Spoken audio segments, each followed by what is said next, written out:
제가 오늘 이제 발표할 내용은 기본적으로 이제 간단합니다. 제가 NCS 관련해 가지고 한 20년 전부터 일을 해왔기 때문에 NCS에서도 잘 알고 있고 또 지금은 학습 모듈이라는 것을 이제 개발하고 있습니다. 어떤 그런 측면에서 봤을 때 이제 제가 이제 약간 이게 이것을 이제 연구하게 된 배경 중에 하나는 이제 AI는 기본적으로 15년 전부터 양자역학에 관심이 많아가지고 양자역학을 기본적으로 하다 보면 자연스럽게 AI에 대해서 관심이 많아지게 됩니다. 이제 그런 배경에서 이제 제가 생각해 보니까 우리 회사에서 다른 회사에서는 할 수 없는데 우리 회사만 할 수 있는 연구는 뭐 있을까 생각해 보니까 우리 회사가 불행히도 불행히는 아니죠. 10,000명 정도의 전문가 풀이 있습니다. NCS를 개발한 사람들이 20년 이상의 경력자이면서 또 박사 이사가 이거 자료를 보시면 알겠지만은 뭐 절반 정도 됩니다. 이런 사람들을 어떻게 활용할 수 없을까 생각해 보니까 이 사람들이 이 AI에 미치는 영향에 대해서 내가보다 더 많이 알 거니까 이걸 가지고 설문조사를 해보자라고 해가지고 전문가 조사를 하게 되었습니다. 대략 10,000명에 뿌려내니까 뭐 이제 예산하고 이렇게 많지 않아 가지고 뿌려가지고 한 2,200명한테 받은 결과를 정리한 것입니다. 이 사람들에게 설문조사 내용 했던 것 자체는 뭐 AI와 관련된 그러니까 어떤 뭐랄까 직무와의 관련된 그러니까 직업이 아닙니다. 직무와 관련된 영향력이 어떻게 미칠 것인가 각 분야별로 보자. 근데 NCS가 분야별로 대부분이 있는데 일부 한 20%는 개발되지 않은 분야가 있습니다. 이런 분야는 이제 조사에서 연구에서 제외됐고요. 그래서 이제 AI와 관련돼 가지고 이 사람들이 가지고 있는 어떤 뭐랄까 어떤 인식이 어떤 것인가 이것을 이제 설문지로서 만들어서 이제 분석을 한 것이 주요한 배경입니다.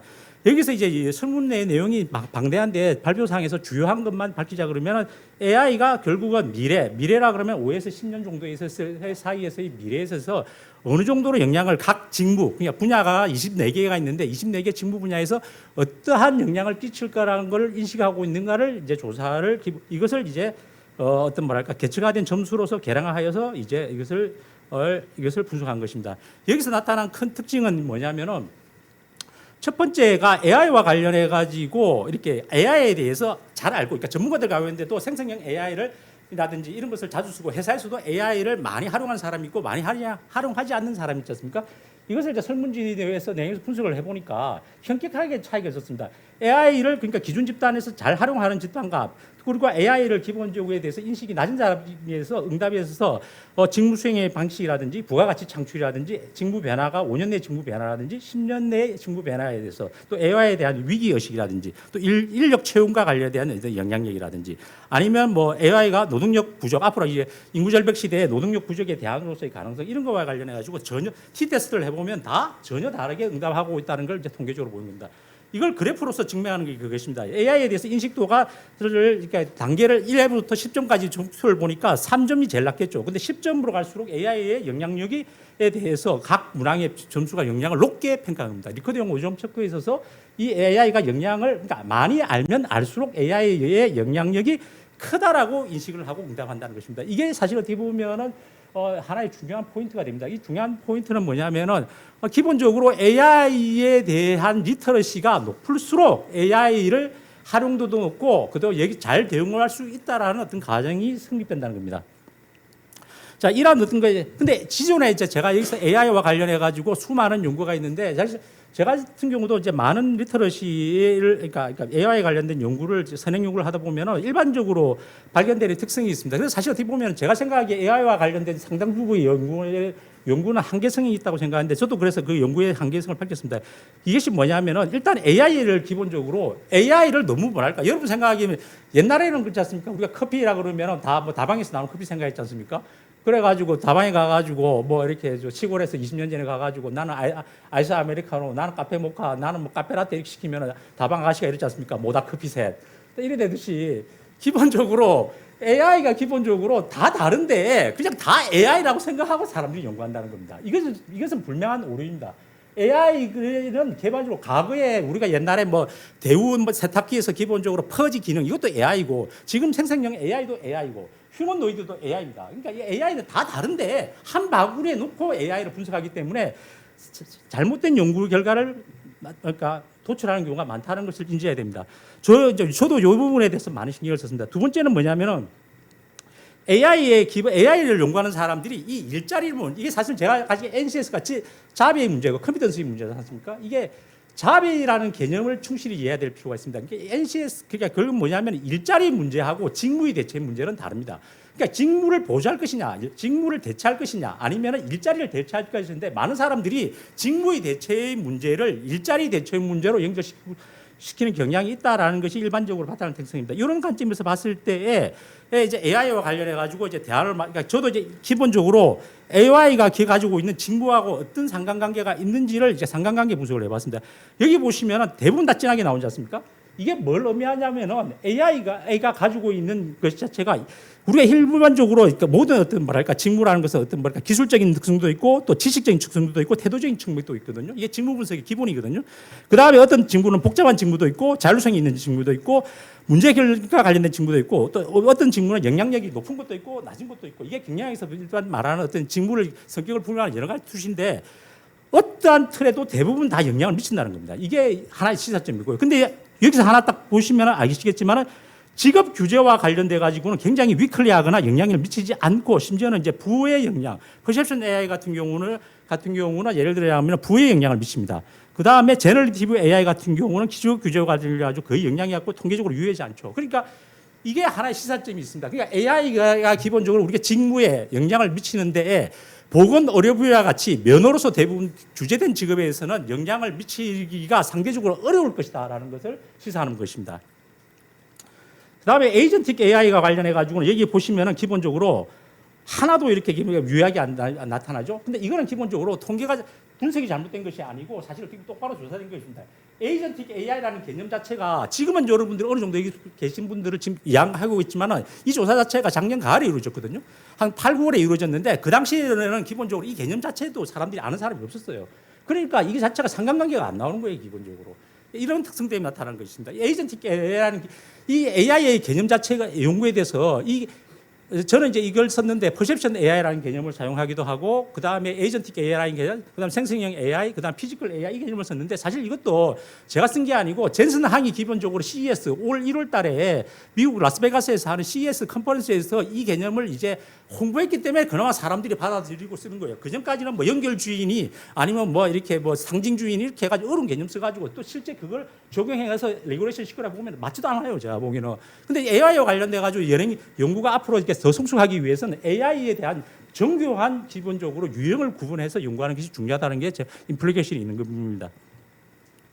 이런 걸 해봤을 때 피지컬 AI 같은 경우도 이게 사실 피지컬 AI도 산업용 로봇부터 서비스 로봇, 휴머노이드까지 다양하거든요. 근데 이걸 적절하게 사실 연구 목적에 맞게 통제를 해야 되는데 이런 것이 중요합니다. 피지컬 AI와 가지고 관련된 부분도 대부분에 또 유의성하게 나오고 직업에 나옵니다. 이제 근데 특징적인 것은 피지컬 AI로 갔을 때는 직업 규제와 관련되어 가지고도 기본적으로 다 유의하게 나오죠. 앞서 가지고는 에이전틱 AI에서도 안 나오던 게 나오는 이유는 뭐냐면은 그 젠슨 항 자체가 기본적으로 그 CES에서 발간할 때 초기 단계가 퍼셉션 AI 이미 어느 정도 이루어졌고 그 다음에 지금의 제너러티브 AI 생성형 AI 시대고 앞으로가 에이전틱 AI로 우리는 들어간다. 그게 앞으로 이제 본격화되는 시점이 2, 3년 후 정도로 보고 있습니다. 3, 4년 정도에서 에이전틱 AI가 되고 아직까지 피지컬 AI가 거의 AI 기술의 완성의 단계입니다. 가장 높은 단계이기 때문에 이쯤 되면 이제부터는 상당 부분 몸 쓰는 직업 부분도 이제는 들어올 거라는 거예요. AI에 기본적으로 사정권 안에 직무에 들어올 거라는 걸 영향하기 때문에 기본적으로 이것이 유의하게 나오는 겁니다. 그래서 AI와 관련돼 가지고 기본적인 이제 이거 영향력이 어떻게 발생된 건가를 자체를 각 설문 문항에 9문항을 있는 것 자체에 관련해 가지고 이거를 가지고 이제 제가 매핑을 해봤습니다. 어떻게 매핑했냐면 이제 NCS 직무 표준비 보면 이렇게 여러 가지 24개 대분류가 있거든요. 그 대분류 가운데에서 이제 실질적으로 개발이 된 것과 관련해 가지고 분야와 있고 안 개발돼가 있는데 개발이 돼서 이제 어느 정도 저희가 조사할 수 있는 사람들만 대상으로 조사를 한 경우에 있어서 어떠한 연구 결과가 나왔을 때에 이제 설문조사의 어떤 주요 변수 자체를 AI에 대한 미래 위험 인식 영향 점수라는 것을 만들었고 그 점수라는 것을 9개의 설문 문항을 쪼개봤습니다. 그러니까 어떻게 기본적인 5년 후 변화라든지 10년 후 변화에서 예를 들어 이 점수가 높게 나오면은 AI에 대한 위협을 에 대한 가속적 요인이다. 위험도가 가속화시키는 요인이라고 봤고 반면 AI 예를 들어 가지고 AI가 예를 들어 저출생 고령화 사이에 노동 생산 인구 감소와 관련해 인구진의 노동력 부정에 대안이 될 수 있다라는 것과 아니면은 AI를 통해서 새로운 부가가치 창출이 가능하다. 뭐 이런 식의 설문 응답하는 거는 완충 요인을 봤습니다. 기본적으로 그러니까 이 관점은 뭐냐면은 사실 어떻게 보면은 역사 그 문맹학자인 아놀드 토인비가 말한 게 역사는 뭐랄까 도전과 응제라고 했습니까? 이게 도전적인 요인이 있고 그다음에 이걸 응제를 하는 요인으로 저는 바라보는 것이죠. 그렇기 때문에 기본적으로 우리가 AI와 관련된 영향이 받지만은 이 AI와 관련된 것이 꼭 부정적인 것이 있는 것이 아니고 새로운 AI를 통해서 새로운 부가가치를 창출할 이게 중요합니다. 부가가치를 창출을 하게 되면은 오히려 일자리가 늘어날 수도 있다는 부분 때문에 완충 요인으로 본 거고 이것을 이제 점수로서 관초해 가지고 각 분야에다가 아까 24개 직무 분야에다가 적용해 본 겁니다. 그래서 이제 오렌지색이 의미하는 것 자체는 응답자들 가운데 현재 AI 인공지능을 활용하고 있다라고 예라고 응답하는 거. 그러니까 도입률이겠죠. 하고 그다음에 초록색은 앞으로가 지금은 안 하고 있지만 앞으로는 대체될 거야라고 하는 사람들을 비율을 초록색으로 꽂고 빨간색은 아까 말한 대로 AI 미래 영향 인식 점수를 빨간색으로 놓아가지고 20 여러 가지 분야에 대해서 봤습니다. 이제 그렇게 봤을 때에 첫 번째 이제 경영회계 사무 분야가 예를 들어 나오는데 굉장히 뭐랄까 미래 인식 영향 점수에 대해서 위험 인식 점수가 빨간색이 굉장히 위에 높게 나오죠. 그러니까 위험하다는 겁니다. 이 이야기는 이 점수가 이 선이 위에 있을수록 이 관련된 직무는 위험할 것이다라는 것을 의미하는 겁니다.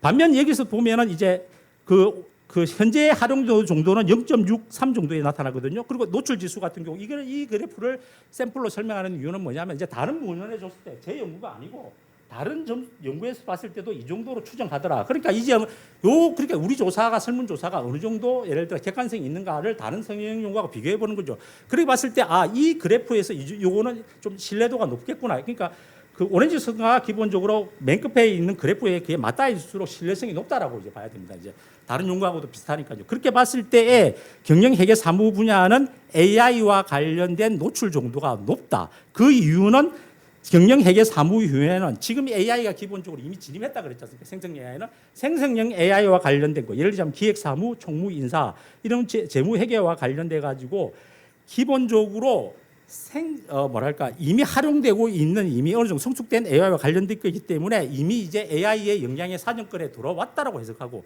그렇기 때문에 기본적으로 이런 분야에서는 기본적으로 AI를 통한 새로운 또 제가 여기서는 나타나지 않지만 부가가치 창출 점수가 그렇게 높지 않습니다. 그렇기 때문에 이런 같은 경우는 실질적으로 고용 감소하고 연결될 가능성 직무 보조의 단계를 거치고 그다음에 직무 대체의 단계를 거쳐서 또 장기적으로 봤을 때는 일자리 감소로 연결될 거라고 전망해야 되는 겁니다. 자, 여러분 이제 요걸 샘플로 하나를 제가 했는데 경영인사 회계 사무에서 관련해 인사와 관련된 것을 좀 물어봤습니다. 사실 좀 더 돈만 많으면 더 정교하게 이걸 조사해 보면 더 정확하게 파악할 수 있거든요. 이걸 이제 아까 말한 대로 모든 우리가 일자리가 대체되기 위해서 소위 말하는 직업이 대체되기 위해서는 일반적인 선행 연구에 대해서는 대략 70%의 작업 여기 있는 것 자체를 우리가 듀티라고 할 수 있고 태스크라고 할 수 있는데 여기 지금 이 정도는 70%가 안 되잖아요. 그러니까 이 검은 점이 거의 70%가 나와야지 일자리 대체로 연결되거든요. 그러니까 아직까지 경영회계 사무부에서 지금 샘플로서 기업별로 뭐 여기 SK텔레콤도 있고 뭐 KT도 있고 한국전력도 있고 여러 가지 회사를 보면은 아직까지 70%가 안 되잖아요. 그러니까 직무 대체에 그러니까 직무 보조나 직무 대체의 단계이지 일자리 대체의 문제로 가고 있지 않다. 하지만 향후로 갈 거라는 것을 이제 유추할 수 있는 겁니다. 금융보험법 분야 같은 경우는 사실 어떻게 보면 결정할 일이 많지 않습니까? 그러니까 계획하고 그렇기 때문에 이건 에이전틱 AI와 관련된 어떤 위기성이 높다라는 것을 알 수가 있습니다. 이게 의미하는 것은 뭐냐면 에이전틱 AI는 아직까지 초기 단계이고 일자리에 실질적으로 영향을 많이 미치고 있지는 않습니다. 하지만 이제 젠슨 항에서 그래프 나타났을 때도 그래프에 보다시피 에이전틱 AI가 기본적으로 본격화 될 때에 여러분들의 그 일자리 직무 대체 위기가 본격화 될 것이라고 생각하는 게 기본적인 전망입니다. 자, 그러면 이제 교육과 같은 분야 같은 경우도 시간 관계상 몇 개만 더 설명하고 마치겠습니다. 이제 교육과 관련된 분야 같은 경우는 AI와 관련된 위기 인식 점수도 높고 그다음에 AI 기본적으로 도입률이라든지 활용률도 그렇게 좀 높습니다. 이제 이런 분야 같은 경우는 어떤 뭐랄까 기회적인 요인이 그러니까 AI의 영향이고 생성형 AI와 관련성이 높기 때문에 앞으로 곧 이제 뭐랄까 이 시장의 직무와 관련된 일하는 방식과 관련된 게 영향이 미칠 것이라는 걸 알 수 있습니다. 자, 법률 소방 같은 경우는 AI 도입률이 낮지 않습니까? 이 같은 경우는 사실 어떻게 보면은 이 영향을 끼치지만은 기본적으로 이 자체가 제너레이티브 AI와 퍼셉션 AI와 관련돼 있고, 근데 그렇지만은 약간 그 AI의 영향력이 좀 서서히 진행된다고 유추할 수 있는 게 아까 말한 대로 직업 규제, 면허성 대부분 직업이지 않습니까? 변호사도 그렇고 법무사도 그렇고 이런 것 같은 경우는 AI 역량 자체가 예를 들어 가지고 시간을 좀 들고 약간 완만하게 가지 않을까라는 거 전망하고 있습니다. 자, 여러분 이제 관심 있는 가운데 이제 요 하나만 더 예를 들고 마치도록 하겠습니다. 그 정보통신 분야 같은 경우는 대부분 다 높지 않습니까? 위험 인식도 높고 현재 활용률도 높고 현재 도움률도 높고 미래 도움률하고도 별 차이가 안 나습니까? 이것은 뭘 얘기하냐면은 여러분 실질적으로 이미 진행되고 있기 때문에 앞으로 미래 5년이나 10년 후에 이 분야 자체가 일자리 감소하고 그 연결될 가능성이 높지 않다는 걸 의미합니다. 왜냐하면 이미 진입되어 있고 이미 활용하는 AI도 이미 생성형 AI나 이런 기술과 관련되어 있기 때문에 뭐 피지컬 AI나 이런 부분이 아니기 때문에 이미 이 부분 자체는 기본적으로 AI가 생생적으로 일자리 영향이 크지 않을 거라는 게 제 전망입니다. 5년 내지 10년 후에는. 그리고 또 하나 다른 이유는 뭐냐면은 여기 설문조사 결과를 보면은 가장 노동력 대안 부족, 아까 제가 완충 점수라고 그랬지 않습니까? 완충 점수가 가장 높게 나옵니다. 이 이야기는 뭐냐면 그러면 새로운 부가가치 창출 영역도 점수가 높게 나옵니다. 이걸 뭘 의미를 하냐면은 기본적으로 도전을 하지만은 우리는 응전하겠다. 이 AI라는 어떤 기술에 대해서 기술 침입에 의한 일자리 감소 대체 문제 자체를 기본적으로 새로운 부가가치 창출로서 해결하겠다라는 것을 하기 때문에 실질적으로 코딩 분야와 같은 데서 일부 분야에서는 기본적으로 일자리 감소가 발생될 수 있지만은 다른 분야에서는 일자리가 증가되기 때문에 전체적인 AI 이 정보도시 분야 일자리는 저는 감소되지 않을 거라고 봅니다.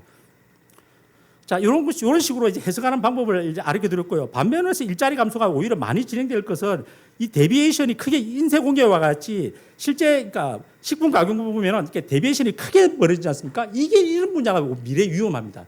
해석하는 방법 이런 분야는 실제로 도입되지 많이 안 됐고 활용도 안 돼 있는데 근데 위험하다고 인식하지 않습니까? 이런 분야가 오히려 일자리 그리고 새로운 부가가치 창출 자체도 완충적 요인도 낮기 때문에 이런 분야가 일자리 실제로 감소로 연결될 거라는 것이 제 전망입니다.